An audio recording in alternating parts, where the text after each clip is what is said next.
One trait I tend to appreciate in most of the best indie games out, there is an obvious determination to pick a lane that tends to be less traveled in some way, and then go all in on it.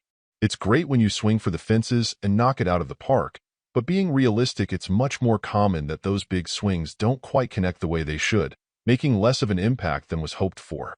While Krimson absolutely delivers on the promise of loud music and some weird and wild visuals, it unfortunately comes up short in the critical areas of controls and clarity.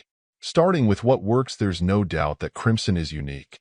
From its blaring music with a heavy beat, to its jarring screen shake when you die, which you'll be seeing a lot, to its aesthetic which looks deliberately full of odd jagged edges, it oozes a very specific sense of style. Your objective, which doesn't inherently make much sense but you just sort of go with it, is to platform your way to some flames, catch your ball of red goopiness on fire, and then take that flame to a pentagram which then takes you to the next level.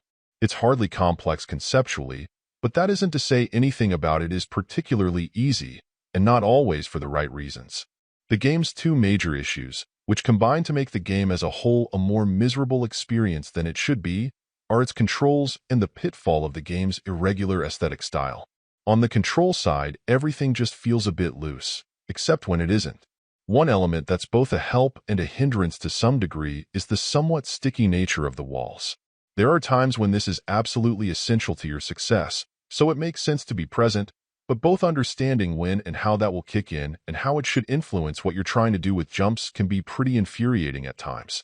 This issue is then amplified and further exacerbated by the fact that the ball you're controlling and the walls and platforms you'll be dealing with would best be considered muddy visually.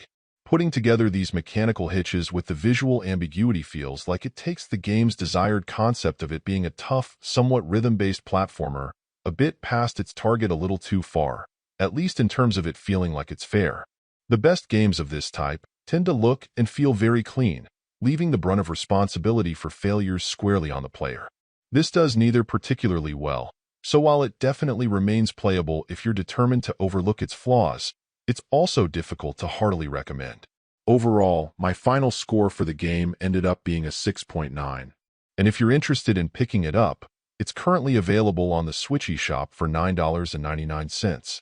Thank you for taking the time to listen to this review.